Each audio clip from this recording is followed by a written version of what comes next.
So this is our Wisdom Council. It's a new format. We're trying something new, so bear with us. My name's Charlie Corbett. I'm the editorial director at Euromoney Conferences. So the Wisdom Council, what is it? Well, we have gathered leaders in their field to discuss a pressing issue of the day.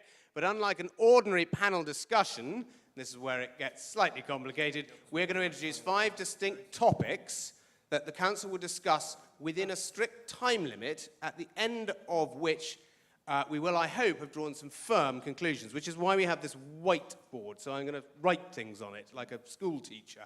Now, we're going to have a bell that rings when every topic is up. And to introduce the topic, I have 5 questions in envelopes in front of me, and I'm going to, in turn, pull these out and ask the panel for their opinions. Now, today's pressing issue is ESG 2.0. What is it?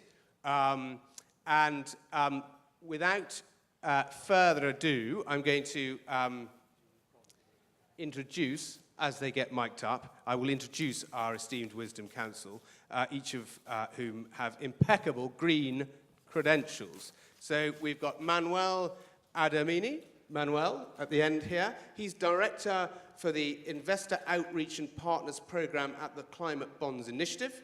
Manuel is an expert in institutional responsible lending, and he speaks and writes extensively on the subject across all media, with a particular focus on green and climate-related bonds. Is that right, Manuel? You were formerly head of ESG research at Dutch impact investor Actiam, where you secured approval to commit €1 billion to green bonds. We also have Marty Dropkin. Marty's head of fixed income research at Fidelity International, where he also leads the tactical quant research team. 18 years experience Marty has in fixed income research, in particular covering telcos, TMTs, telcos, media and tech. Marty's also worked at some of the biggest names in the business, AT&T, Merrill Lynch, Credit Suisse, First Boston. Previous to Fidelity, you worked at the impact investor, is it Grosscurt Research Partners, Marty? Grosscurt Research Partners. Welcome, Marty, thank you. Next we have Colette. Colette Grosscurt. Have I said that correctly? Colette is Responsible Investment Officer at the Dutch impact investor Actiam. Now, Actiam is in case you didn't know, is the leading responsible fund and asset manager with 54 billion in assets under management. And according to the website, the firm wants to use responsible investment to create a livable world now and into the future. It bases its investment philosophy on 3 major themes: climate, land, and water, fairly fundamental. Welcome, Colette. Finally, last but not least, Mark Wade, Head of Industrials, Credit Research and Global Fixed Income at Allianz Global Investors. Mark, you sit on the ESG committee, which is why you're here today, and you recently argued in Investment Week that ESG should be the core part of investment philosophy rather than just an application of external ratings. We'll go into more detail about that later. Welcome to our panel. Please, a round of applause, please, for the panel. And what we're going to do is open our first envelope and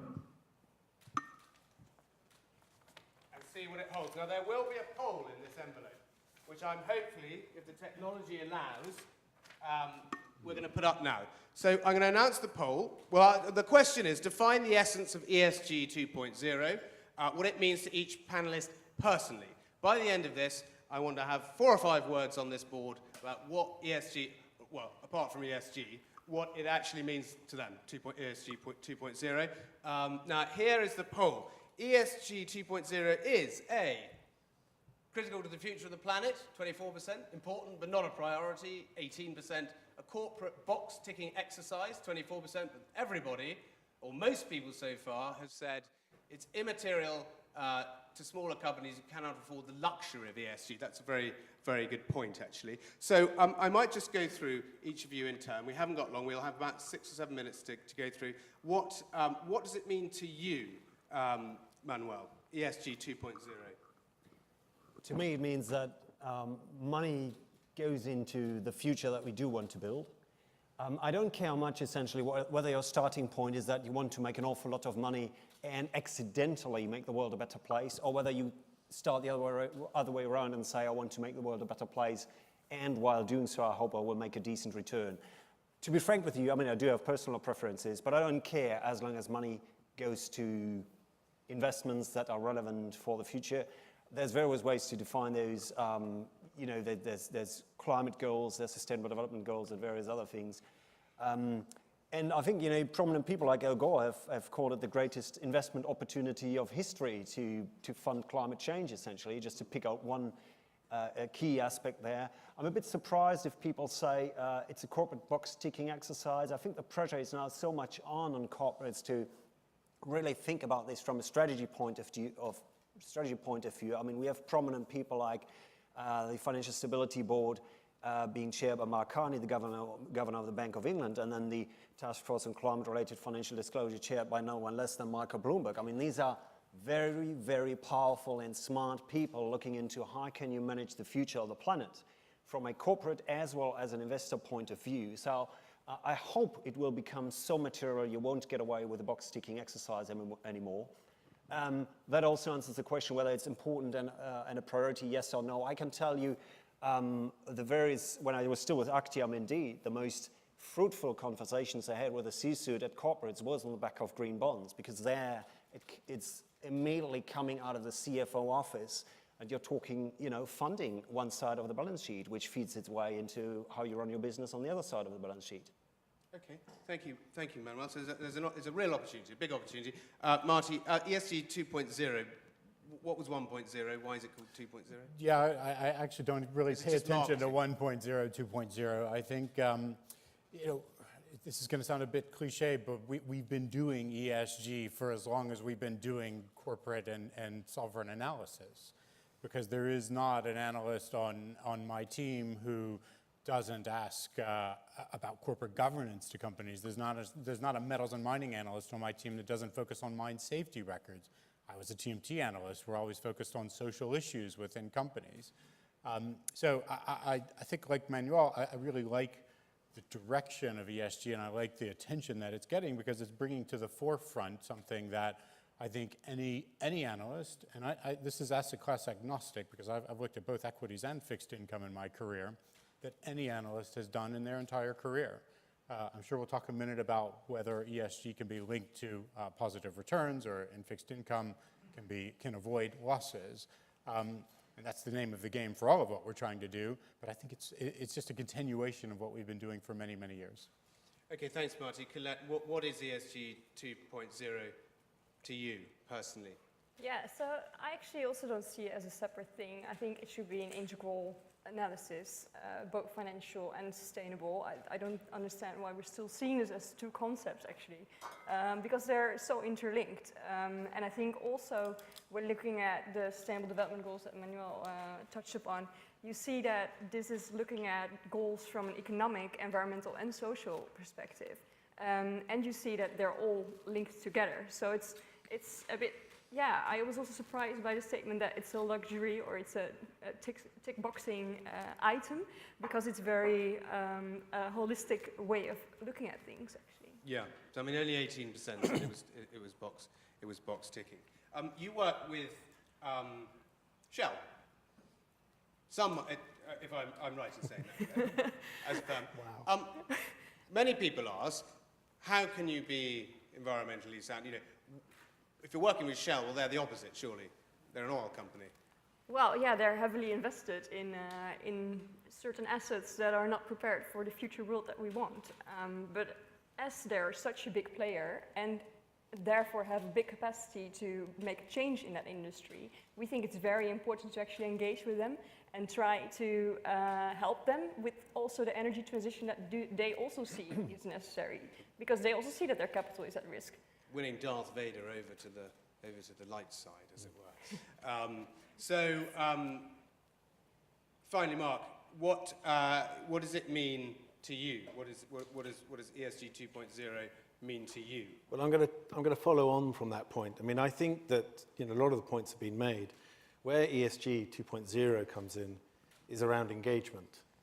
You know, I think that, as investors, we need to be more activist on this subject. It's not just about recognizing the problems, it's about making the provision of capital dependent on improvements. It's about stewardship and really pushing this forward, making change through financing. And certainly when you look at the fixed income side, which in the past has been, has had less typical leverage on this, this is the way that it's going to do, especially where we are in the cycle. So a lot of the points have been made. We have 1 minute, that's fine. We've got 1 minute left of this. No, I would say the key point for me is about the next stage is going to be engagement rather than just identification. Okay, and quickly before we move to the next, one word, just one word, ESG 2.0, one word from each of you. ESG and climate change is the biggest opportunity we have seen in the history of the planet. Integration. Integration. Holistic. Holistic. Engagement. Engagement. Excellent. Let's sort of up there. Right, we'll get to the next one. This is number 2. We'll have another poll up. So the question is, so we have a quote here. The green bond market is a tool for greenwashing and a fig leaf for corporate polluters to hide behind. Is an investment green because I say it's green? Who should decide? That quote was from an anonymous NGO spokesman quoted in Environmental Finance magazine. We've got our poll here. Who should decide what is green? An independent international body, the company that issues the bond or security, the wider market, no one. It's all a lot of old humbug. 16% have called it humbug. But most people think an independent international body. I'm not an expert, so I'm going to ask actually our panel, who should decide? Let's start with you, Mark, because you went last time. I think it's probably a combination of some degree of independent body, but also the wider market. I think that part of the problem we have here is, the green bond market has highlighted how we can see SRI, ESG, impact investing. We can learn from it. Green bond finance was provided to green projects, not necessarily green companies. I think that the two should come hand in hand. I think that the next generation of investors, especially millennials, are going to take this with far less humbugs. Most of them don't even know what a humbug tastes like. So I think that on that particular case is that you're going to have to change here. So I do think it's the wider market, which is including a change, a demographic change, and an independent body. The wider market and an independent body. Colette, what kind of, yes, is something green because I just say it's green? Definitely not. But people have been accused of greenwashing in the past, so companies going back and say, well, that would have qualified as a green bond because kind of it sort of obeys the green bond principle, so we'll just call that green. Look how green we are. I mean, there's some cynicism there. Definitely, yeah, and there should be, I think, as well, because you see a lot of companies or issuers also using it as a marketing exercise, which in a way, for now, may be a good thing, because we need the acknowledgement and the announcement of it, I think, to make a change. But I think there should be a next step where we say, okay, there's certain criteria that we need this bond to agree upon so that we can say that actually it supports the green systematic change that we want. For now, at Actiam, we have our own framework that we use to actually assess whether a bond is green or social. So you're deciding? So we're deciding, because there's not yet an independent body saying what the standard is and actually giving out labels to certain bonds. But would you call for an independent body? Yeah, that's also why we're actively participating in green bond principles, for example, to see whether we can standardize this, because it's necessary to make it comparable across the market. Okay. Marty? It's got to be a combination, and I think the best comparison would be a credit rating agency. Theoretically an independent body, although that's probably a debatable point in some cases. The credit ratings agency haven't had the best reputation in the past. It is debatable, but there needs to be, they do represent an industry standard, yet the market tests that all the time. And so let's say a credit agency rates a bond single A. The market will decide ultimately whether single A is the right rating or not based on the spread of that bond over treasuries. And so it'll be an iterative response. The two should operate independently from each other, but they will also feed off of each other. So it's very difficult to separate them. I think an independent standard is critical. It's also probably the most difficult place to go because everybody's going to have different views, but ultimately those views will come together. It will take time. It's critical, and it's also critical that the market give its feedback in the form of, do I buy this bond or not? Kind of everybody decides. Manuel, everybody decides.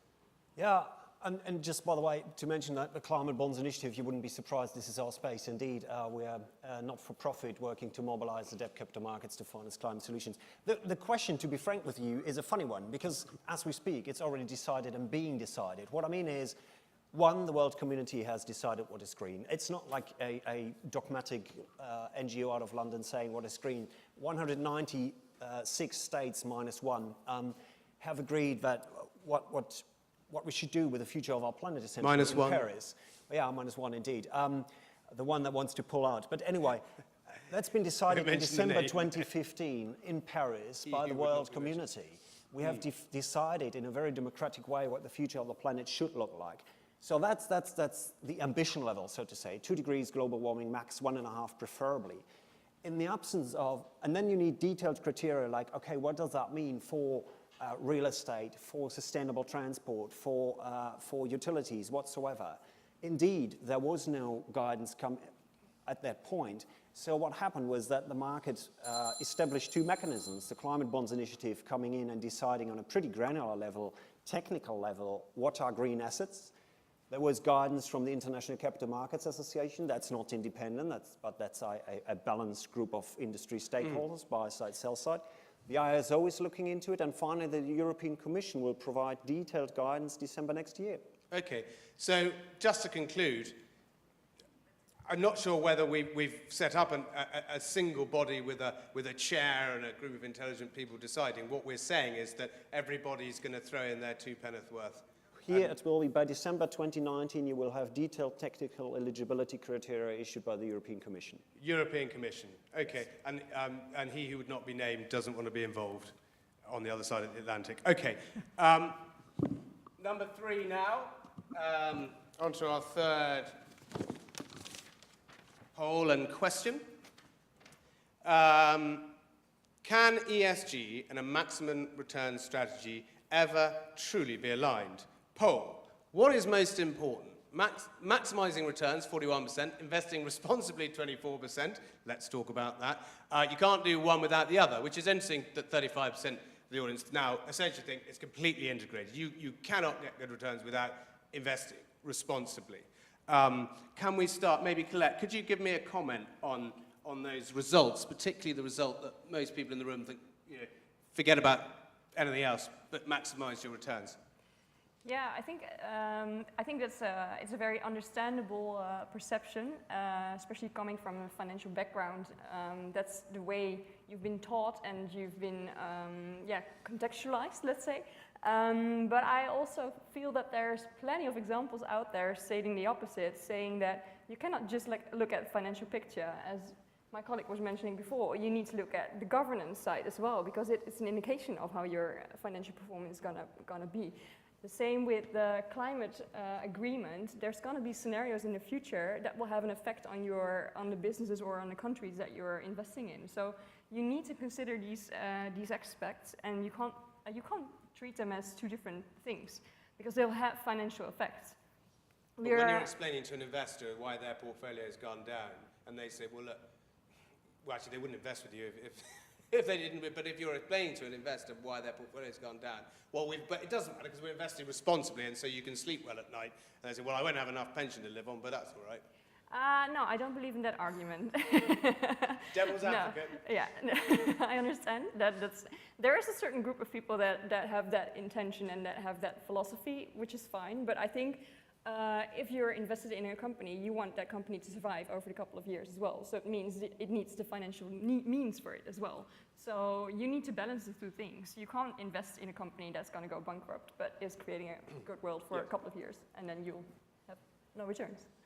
Marty, I think it's used, very exercised by the G, the governance. Yeah, I mean, let's just take a couple of examples over the last year. Noble, Steinhoff, Carillion, Conviviality. These are just 4 very different examples here. There is nothing soft and fluffy about a 50 to 70% hit to your position. So these all derive from G. If you take a look, most of the last 30 years, and this comes to Marty's point, is ESG is a nice popular acronym. Everyone just used to call it analysis, but it's now called ESG. I think that the point about this is that ESG is not impact investing. We're not making a judgment call, and that's quite a bit. You can make a judgment, but don't call it ESG. And I think that it's about having conviction around the risks related to E, S, and G. Now, I think that this is now the second longest post-war economic cycle. It's also the second shallowest. I think what we have to realize here is that the market is increasingly unforgiving for mistakes. And the vast majority of mistakes, not just over the last year, but over the last 30 years, the things that cause the stress, most of them can be derived for E, S, or G. So when you're thinking about maximizing returns, they are, as we go from making money to avoiding losing money, which is what's the next stage, the next 5 years is going to be about, they have to be integrated. And as you said before, it must be central to your investment philosophy. Completely. I want to quote something at you, Marty, I read in the FT. Over time, the stock market has proven to be largely amoral, and so-called sin stocks have tended to outperform the wider market rather than underperform. Research conducted by Elroy Dimson, Paul Marsh, and Mike Staunton found that tobacco and alcohol stocks have led returns in the US and the UK stock markets since 1900. Is that going to continue? Well, it is true that they were the best performing sectors of 2017. So it follows on to the point that can you separate the two? We will, our philosophy is we will go where clients want us to go. And some clients will ask for an exclusion list, and they'll be very specific about that, and they'll say, we don't want you to invest in sin stocks, and they'll define what that is, and we won't do that. But that client has to be prepared to give up some returns.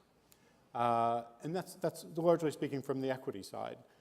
I think as Mark was describing, ESG is very integrated in our approach, and so broadly speaking, we apply ESG analysis every day when we're thinking about how to look at a company both in equities and fixed income. And I guess the last aspect of it is if we think about the fixed income world where that's an asymmetric asset class, there's only downside risk. A company issues a bond, and the best we buy that bond on behalf of our clients, and the best we can hope is to get our money back. There's a good study that Merrill Lynch ran, I think it was last year, that showed if you took scores, and I forget who ran the scores, it probably isn't relevant to mention any names, and you look at bankruptcies over a 6-year period, the companies that had the lowest E and S scores, to build on what Mark was saying, were the highest bankrupt company, the highest percentage of bankruptcies over that 6-year period. So it is linked. Excellent. It's very important to look at it. 1 minute. Manuel, we're going to dedicate the minute to you because you haven't had a chance to answer this question. As long as I don't always get the last minute. But, well, there's alternative facts everywhere, isn't it? So, you know, to the sin stocks, you can equally well pull out another sample of renewable energies and say that outperformed the market. Is it because that was green that it outperformed? Is it because it was sin that it was outperformed? We don't know. Again, smart people like Al Gore saying this sustainable future and specifically climate change is the biggest investment opportunity in history. And, you know, the generation investment management funds have outperformed the market very consistently for the last 15 years. So there must be something in there. And I must say I'm very surprised when I understood you correctly saying clients that want to go for sustainable have to give up returns. There's an overwhelming body of evidence. So not one study, not 10, but meta-studies gathering thousands of studies showing you that you can invest responsibly without sacrificing returns. Absolutely, you can. And it may even offer an upside. There's just overwhelming academic evidence that I can't Well, we'll believe that and end on that note. And I shall open this fourth envelope. Get my timer going. So the question is, how do we align developed world ESG targets with emerging and frontier market realities? The poll, it's impossible to align ESG with emerging markets realities. I agree. ESG could hold back economic development in emerging markets. I disagree. ESG is critical to economic development in EM. I'm not sure. I think we need a flexible approach. 44% say ESG is critical to economic development. 47% say it is. What does our panel think? I suppose this is the idea that, to give you an example, for example, the bribery laws. UK bribery law extends to the whole world, but there are some countries in Africa and frontier markets where even to get down a road you're paying some sort of a bribe. How can these two be aligned? As what you want economic growth in emerging markets, but in developing markets, but maybe you've got to bend the rules a bit. Yeah, I think it's a tough discussion actually to be had, because it's already difficult to say from the Western world perspective what we expect from the rest of the world, let's say. I think it's not something you want to do. I think you always have to see ESG in the context that it sits. And also looking at the broader mission that we have to create a more sustainable world, I think it's very necessary to be in these countries that need this economic development, but at the same time also social and environmental development. So you can link the three things together, I think. So having certain conditions maybe when it comes to the environmental technologies or the policies and the social policies that you expect to be developed during that period that you're invested. I think that's a realistic way to move further on this topic, but not say, okay, you're now not obeying to our rules, so we do not invest in you. I think that's, I think I'll go for the flexible a flexible approach, well. So you're number 3. Manuel. Well, again, it's presented as antagonistic, right? Having sustainability here and economics there. Well, what is emerging markets, what is developed markets now used to be emerging economies 150 years back. It's always been the same. We first spoiled the place, and then thought twice, and then cleaned it up. And recently, China has shown us the same, Britain right? could pollute. Sorry? Britain could pollute happily in the Absolutely. 19th century. And very recently, China has done so. But I think they've now fundamentally understood that if politics doesn't clean up the place, they will be out of power. So it's become political. If they don't clean up, people will just revolt. They don't want to breathe that filthy air anymore. And I think on top of that, they've also understood there's a huge livable cities, jobs, and technological leadership opportunity there. And China seizes it while other countries stay back. I mean, they've fundamentally understood that now in the future, sustainability is a huge development as well as business and investment opportunity. It's not antagonistic anymore. Chinese think long term. I think we should look at that and listen carefully. Okay. Who hasn't spoken on this topic? Marty, have you said anything? No, not yet. I think that this highlights one of the deficiencies, if I may, in using external ratings as part of the process. And I think Mark mentioned this earlier, not maybe this exact point. A lot of external inputs, a lot of the data that we receive from external inputs are backward-looking. And so it's very important when we're looking at emerging markets, developed markets, it doesn't really matter because we apply the same philosophies across our entire investment universe that we take a forward look. And I think what that means is you're looking in the direction that the country or the company is going, rather than looking backward and saying, well, country ABC used to be doing this, and those are what the metrics are based on. We need to look forward, and is that government changing? It is improving, and that will drive returns. Fundamentally, investments look at forward-looking metrics, and they start to embed those forward-looking metrics as time goes on. That's what's going to drive returns. Okay. I think that it comes in terms of education and finance going hand in hand. These frontier economies need to understand that there is an alternative way.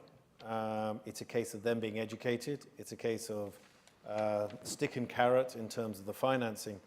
But we can't just put it at them. We have to own up to some of the very significant developed market corporates that operate, make very significant money in these frontier markets and haven't necessarily helped the problem, and you could argue have exacerbated the problem. So it is a complete overall approach to how a sovereign is financed And anybody who is a stakeholder, not just the local frontier stakeholders, but every stakeholder is responsible for that. And I think that for those companies where maybe there hasn't been that same degree of scrutiny, that should be there.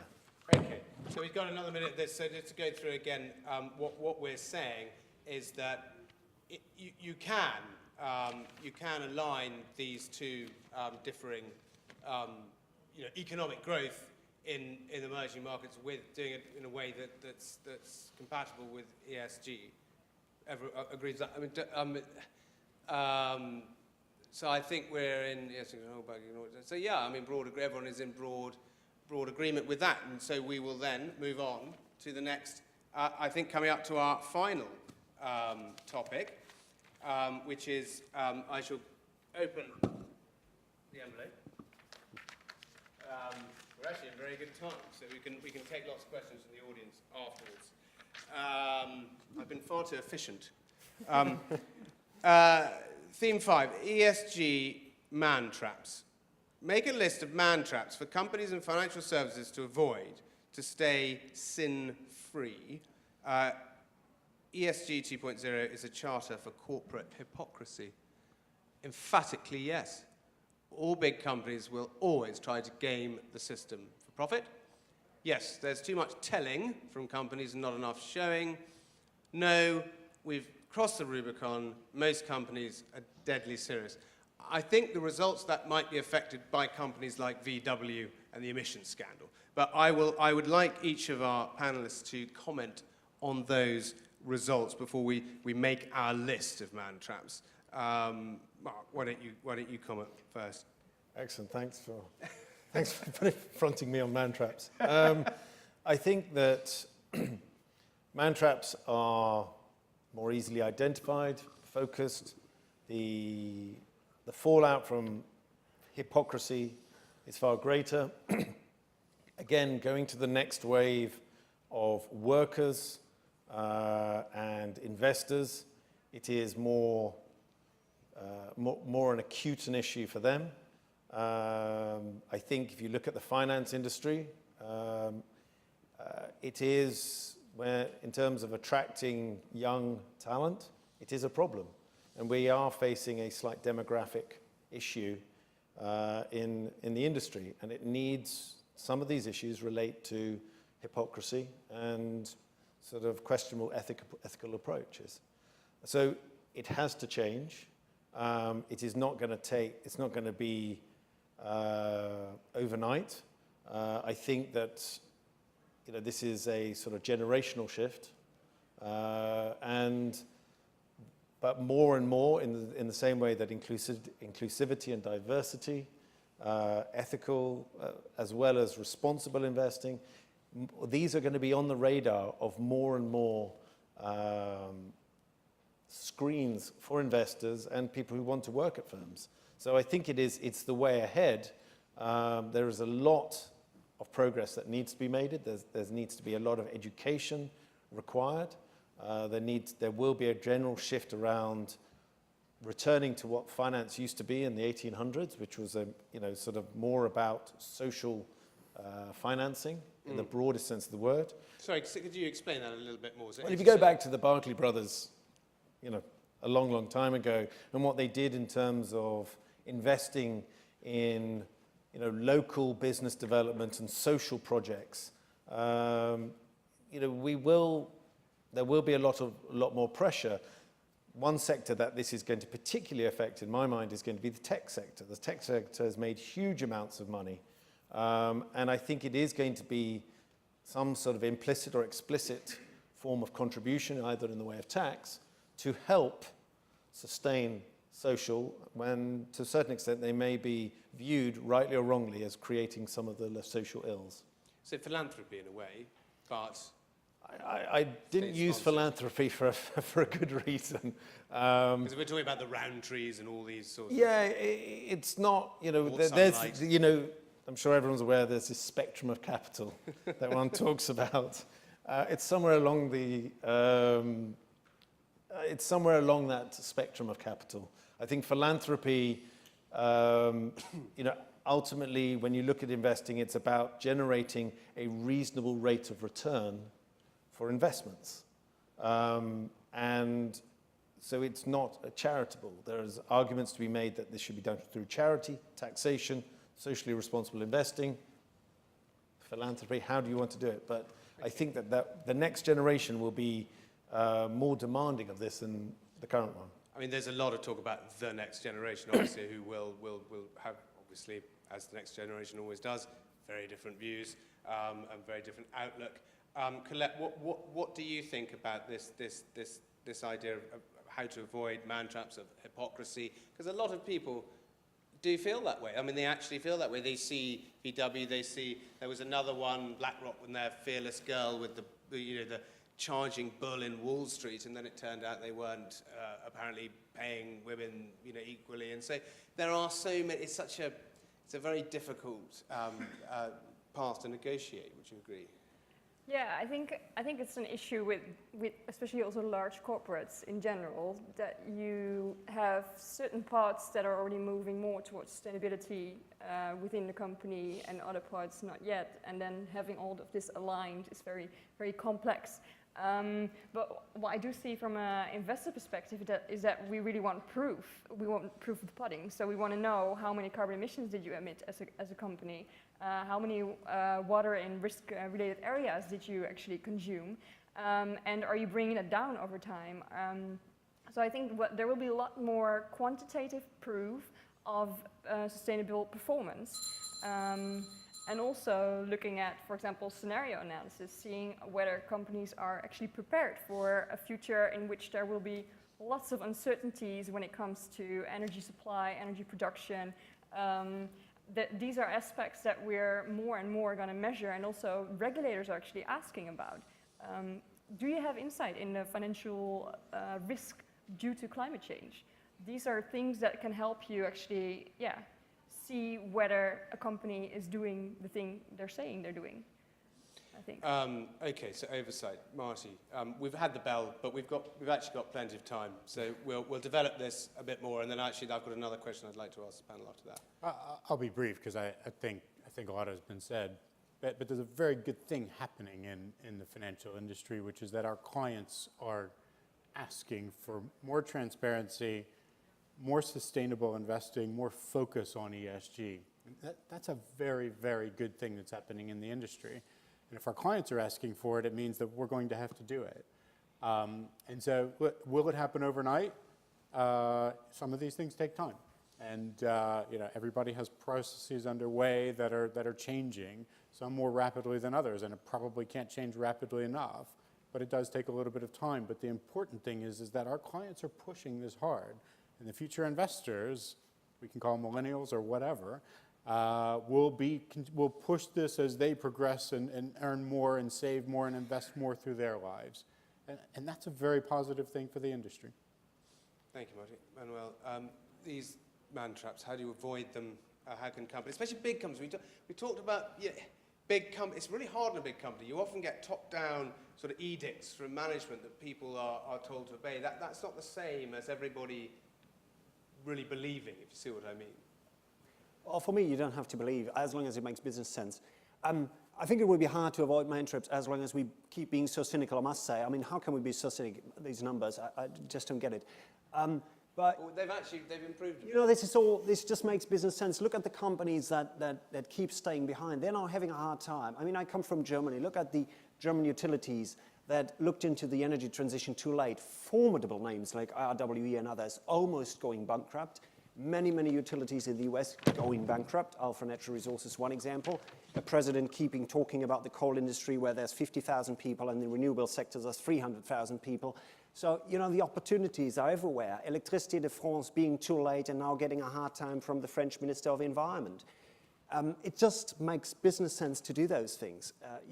So again, it doesn't have to be antagonistic. You doesn't have to look into philanthropy and say, here we have a CEO's toy to do some good for the planet and he wants to do good back. It's just, I think long term, you will have difficulties if you don't live up to where the planet is going to, and that's a more sustainable future indeed. Okay. Very optimistic about that. Before I ask a few more questions, can I ask if the audience would like to ask our esteemed wisdom council. We've got a question over there. There will be a microphone, sir, winging its way to you really quickly to ask your question. Thank you. I have a question regards, I guess, everyone. I'm from an SRI investor myself, so you're partly sort of preaching to the converted. But a question in terms of making capital available for investment and basically being dependent on improvement. I liked your definition, Mark. Would you go as far as divestment? What would the approach, like the red line, where is that sort of in context of how you sort of invest? Because Actiam, as was mentioned earlier, has Shell, for instance. Would you exclude certain sectors? Would you sort of, how do you approach it? Yeah, so we have certain steps in our policy. We first look at this ESG performance of a company and see whether they meet the sort of fundamental investment principles that we've defined. If there's a flag somewhere, we're going to look into the issue and see whether that's something that we can engage a company or a country on. Country is a bit more complex.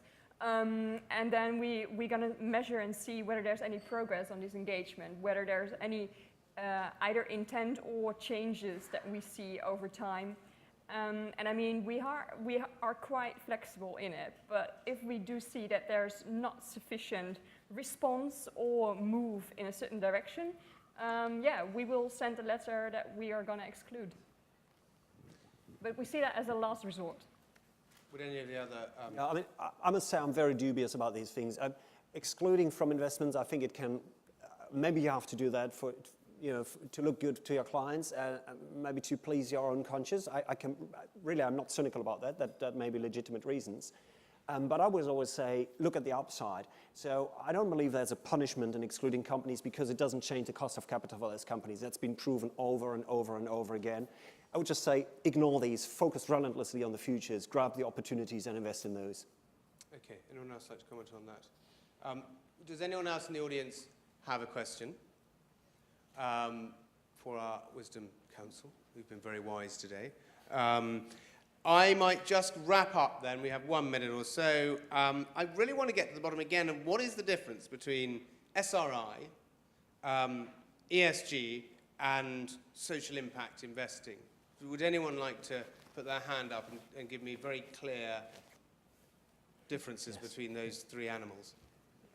Here's one. I don't see one. You're next, Mark. I don't see a difference. It's pouring money into a livable and sustainable future we want to see and making an honest buck on the back of that. There is, and I'm shamelessly plagiarizing, so this isn't me, with any degree of wisdom. On the spectrum of capital, there's this ABC. And with SRI, you're talking about avoiding harm. With ESG, you're talking about benefiting stakeholders. And as soon as you go in impact, you're about contributing solutions. That's a very neat ABC. But I do think that is what, those are the core differences. And it sort of comes to your point, which is SRI is about exclusion. ESG is about sort of saying, this is my view on the risks associated to E, S, and G. It's not making a qualitative, ethical, or judgment call on it. If you want to go to that, then that's about impact and about actually investing in companies to improve, to the point made earlier, about investing in the upside and the positive opportunities available to you. Okay. Marty, Colette, anything to add to that? The question in itself creates opportunity, doesn't it? And so the fact that you're asking the question and the fact that we think that there's fuzziness between those three and that they haven't coalesced, maybe some of us think that they have, but that creates opportunity. And I think that's, the path forward is fairly clear to us, but you're talking about a like-minded group of individuals, I think, on this stage. But I think we're going to shape that, and I do think that if we agree that impact investing, SRI, ESG, if it drives positive returns over the long term, and we're all focused on that together, we'll get there.